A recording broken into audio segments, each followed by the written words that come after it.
So we're back. Day number 2, I have a folder here that I already created. We need to create a timeline. So we're going to right click and here timeline we're going to create, and let's just call this timeline day 2. Let's wait for you to set your time code here if you need to. Now we have the number of video tracks. I like to leave mine at 4.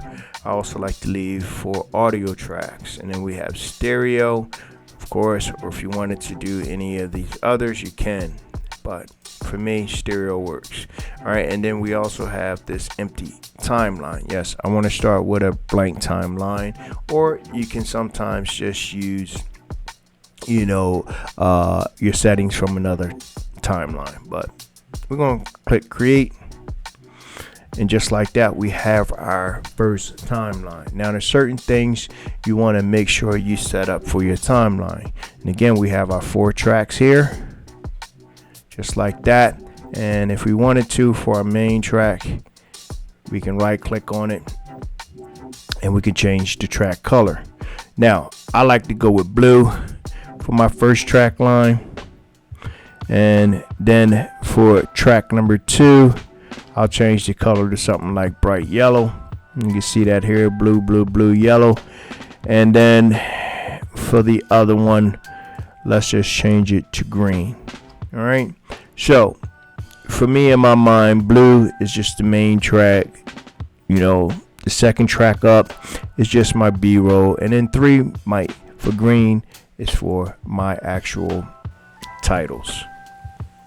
So we also have these tracks here. If you wanted to do the same to set up just voiceovers and set up your effects and set up your music tracks, you can give those colors, and you can also name them as well. Okay, now that we have all this set up down here, you come up here to your timeline. I want you to go here, and I want you to come down to project settings, and let's just go over what needs to be set, starting from the top over here at master settings. Okay, now we're working on a 1080 project. Now you do have some options here. You can go up to 4K, and I believe on the paid version you can go up to 8K for now. I'll probably change that to 10 and 12 or whatever as needed, but right now I believe you top out here at 4K. This may change in the future, but that's what they allow you. And again, the paid version will allow you to go up to 8K. All right, so we're going to pick your actual timeline format. Okay, this is good because most videos being uploaded, this is what they are recommending you use. Now again, we have our playback frame rate. You want to set this. Now for me, I like to use 24 frames. It just gives you that cinematic look. So here we have video monitoring, and this is good if you have another monitor and you wanted to see everything in 4K as you work. You can do that. Again, if you wanted to change the frame rate, you can do that as well, but we're going to leave it as a 24p. All right, and then we have some other options here. We're going to get into all that. That's for your bigger cameras. You have some options here if needed. Now this is very important here. This is proxy media. You want to set this up. I like to use 1/8. I don't like to have big proxies. Now if you're asking what proxies is, it's just a smaller file for you to work with while you are doing your project or editing your project. Once you export it out, it's going to switch back over to your 4K files or your 1080 files or whatever, but this is good. You definitely want to set up proxies. So optimized media is another way for you. Just cut that in half or cut it down to almost nothing. You can go with original, which will probably be 4K if you shot in 4K, half, quarter, 1/8. Again, you can go down to 1/8, but I like you to leave that on half. If I don't like the way my proxies look, I'll create some optimized media. Now all these boxes for me is always checked. Enable background caching every 5 seconds. You can leave that to 10, 20, 30, whatever you prefer. And then we have this automatically caching transition. Yes, I wanted to do that as well. Automatic cache composites. I like to leave that checked as well. Then we have the automatic cache for fusion. And then we have a way of actually setting our working folders. We're not going to do that because we're going to save this for day number 3 on getting organized. I'm going to come down to this tab here, which is image scaling. Now I like to leave mine on sharper, but you have some other options here. if you want to customize that.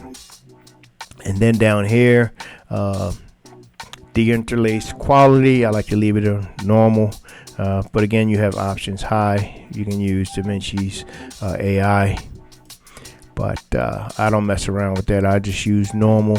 It's been working for me so far. All right, and then mismatch resolution files. And I like to leave mine to scale entire image to fit. And down here we have match timeline settings.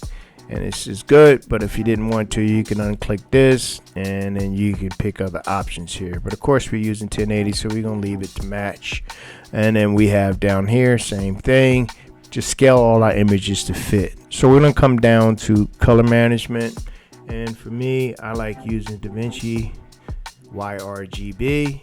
And you may want to switch if you need to, but the majority of us is just going to be using this. Okay, so then we have right here your timeline color space. It's Rec 709 for me. Output color space the same, 709. And you know, over here we can switch a few things up if need be, but I leave all that to Rec 709. I'm not a colorist. I mean, if you're someone that's going to be getting into color grading, you might want to learn more about your options here, and there's quite a few of them. So let's talk about the lookup table, or LUTs. Just think of LUTs of being just a filter. That's basically all it is. It's just a filter. One you might have created, one you might have uploaded, one you might have purchased. But if you're looking for a certain look, you can put actual filter over your actual video. All right, so we're done there. So here we go with subtitles and transcriptions. I leave my maximum depth to 120, and then minimum caption duration is 15 seconds, and then maximum character per second is 30. It just works for me. You can play around with these, see what works best for you. Now that's it on that. So we're going to actually just click save. There we are. We have our timeline set. Next thing we want to do is right click again, and we're going to create another timeline. And let's just call this vertical. All right. So same thing applies, 4 tracks, 4 audio, stereo, and my time code is set. So we're going to press create.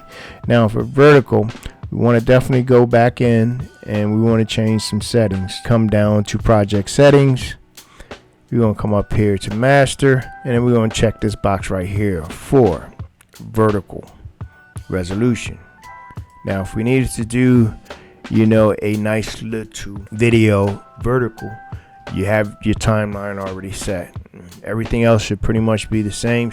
All right, so we're going to create another timeline here, and we're going to call this one just Ultra HD. All right, and again, 4 video tracks and 4 audio. Click. Now we're going to highlight that. We're going to come up here and we are going to go down again to project settings, and we're at 1080. We're going to bring this down to Ultra HD right here, and we're going to click save. So just like that, you have all your timelines set. You're ready to go with your 1080. You have your Ultra HD, and you have your vertical. All right, so that's it for timelines. This is day number 2. Again, check out day number 1 if you haven't done so already. It'll show you how to input footage. Next up is organization. Got to be organized. You got to create these folders. You need to know where everything is, or you're going to run into some headaches. So stay tuned for that one. That one's up next. That'll be day number 3. So remember to shoot smarter, create more, and spend less, and do the best with what you have. Till next video, y'all. Peace.